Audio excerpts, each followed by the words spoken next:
اللہ تعالیٰ نے دنیا میں تمام انسانوں کے متعلق سارے احکامات فرشتوں کے سپرد کر رکھے ہیں۔ فرشتوں کو سال بھر کے احکامات ایک ہی رات میں مل جاتے ہیں کہ اس سال فلاں فلاں کام کرنے ہیں اور فلاں فلاں شخص کے متعلق یہ عمل درآمد ہوگا۔ اس میں روایات مختلف ہے کہ یہ احکامات لیلۃ القدر میں ملتے ہیں یا شب برات میں، رات جو سی بھی ہو، مگر کثرت سے یہ مضمون وارد ہوا ہے کہ اس رات میں ان سب کی فہرست فرشتوں کے سپرد کر دی جاتی ہے جو اس سال میں مرنے والے ہیں۔ اس دنیا میں انسان اپنے دنیاوی کاموں میں نہایت غفلت سے مشغول ہوتا ہے اور آسمان پر اس کی گرفتاری کا وارنٹ جاری ہو گیا ہے۔ اس کی موت کا حکم صادر ہو چکا ہے، جس میں نہ کسی سفارش کی گنجائش ہے، نہ اپیل کی، نہ جو وقت اس کی موت کا تجویز ہوا ہے اس میں 1 منٹ کی تاخیر ہو سکتی ہے۔ ایک حدیث میں رسول اللہ صلی اللہ علیہ وآلہ وسلم نے ارشاد فرمایا کہ ایک شعبان سے دوسری شعبان تک جتنے مرنے والے ہیں ان سب کے اوقات لکھ کر فرشتے کو دے دی جاتی ہے۔ حتیٰ کہ آدمی دنیا میں نکاح کرتا ہے، اس کے بچہ پیدا ہوتا ہے، لیکن آسمان پر اس کا نام مردوں کی فہرست میں آ چکا ہے۔ حضرت عثمان نے اپنے بیٹے سے فرمایا کہ موت ایسی چیز ہے جس کا حال معلوم نہیں کہ کب آ کر مسلط ہو جائے، اسی لیے اس سے پہلے تیاری کر لے کہ وہ فتنہ آ جائے۔ اور واقعی بڑے تعجب کی بات ہے کہ اگر انسان دنیا کی انتہائی لذت میں مشغول ہو اور اس کو یہ معلوم ہو جائے کہ ایک آدمی اس کی تلاش میں ہے، اس کے پاس اس کی گرفتاری کا وارنٹ ہے اور وہ آج کل میں اس کو گرفتار کرنے والا ہے، تو اس کی ساری لذتیں ختم ہو جائے گی اور رات کی نیند اڑ جائے گی۔ امام غزالی رحمۃ اللہ علیہ فرماتے ہیں کہ آدمی پر اگر کوئی آفت، کوئی مصیبت یا کوئی تکلیف کبھی بھی نہ آئے، تب بھی موت کی سختی اور اس کا اندیشہ ایسی چیز ہے جو دنیا میں اس کی ساری لذتوں کو اور عیش و آرام کو ختم کرنے کے لیے کافی ہے۔ یہی چیز خود اتنی سخت ہے کہ اس کی فکر اور اس کی تیاری میں آدمی کو ہر وقت مشغول رہنا چاہیے۔ ایک حدیث میں رسول صلی اللہ علیہ وآلہ وسلم کا ارشاد ہے کہ اللہ روح کو پٹوں سے، ہڈیوں سے اور انگلیوں میں سے نکالتا ہے۔ اللہ مجھ پر موت کی سختی آسان کر دے۔ حضرت حسن رضی اللہ تعالیٰ عنہ فرماتے ہیں کہ رسول اللہ صلی اللہ علیہ وآلہ وسلم نے ایک مرتبہ موت کی سختی کا ذکر فرمایا اور یہ ارشاد فرمایا کہ روح نکلتے وقت اتنی تکلیف ہوتی ہے کہ جتنی 300 جگہ تلوار کی کاٹ سے ہوتی ہے۔ حضرت علی کرم اللہ وجہ جہاد پر جب ترغیب دیتے تو فرماتے کہ اگر تم قتل نہ کیے گئے تو بستروں پر مرو گے۔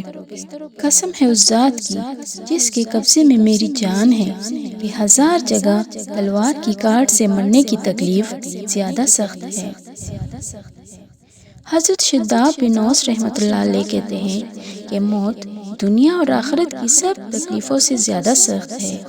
وہ آرا چلانے سے زیادہ سخت ہے، وہ کینچیوں سے کتر دینے سے زیادہ سخت ہے، وہ دیگ میں پکا دینے سے زیادہ سخت ہے۔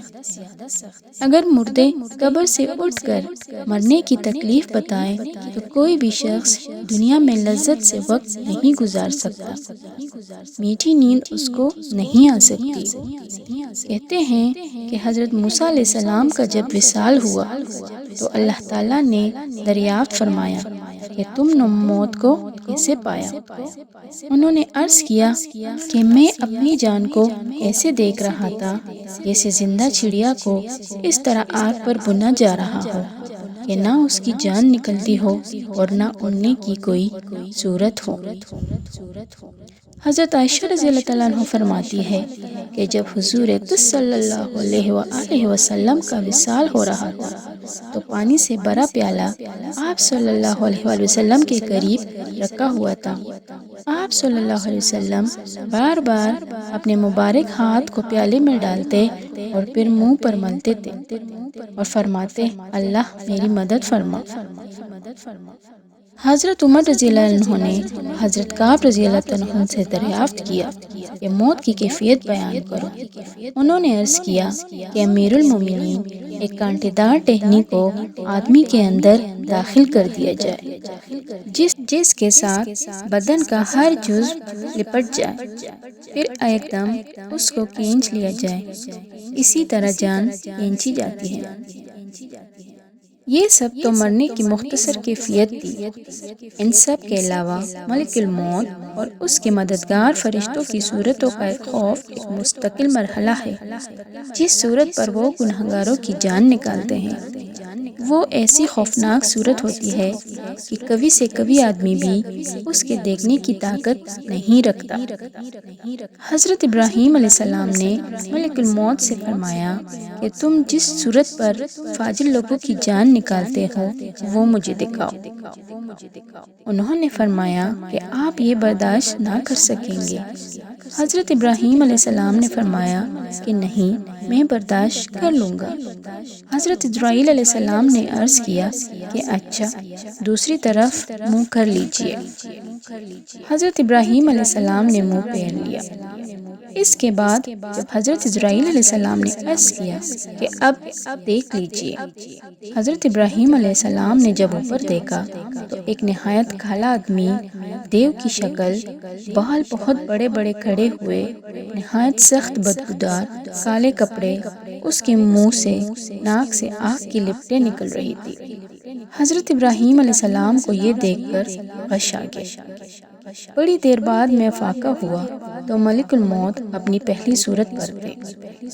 حضرت ابراہیم علیہ السلام نے فرمایا، اگر فاجر شخص کے لیے کوئی دوسری آفت نہ ہو تب بھی یہ صورت یہی اس کی موت کے لیے کافی ہے۔ یہ فاجر لوگوں کا حال ہے، لیکن اللہ کے متھی بندوں کی روح نکالنے کے وقت وہ نہایت بہترین صورت میں ہوتے ہیں۔ حضرت ابراہیم علیہ السلام سے ہی نقل کیا گیا ہے کہ انہوں نے اسرائیل علیہ السلام سے پوچھا کہ مجھے اس صورت کو بھی دکھاؤ، تو انہوں نے دیکھا کہ نہایت خوبصورت جوان نہایت نفیس لباس پہنے ہوئے سامنے ہیں۔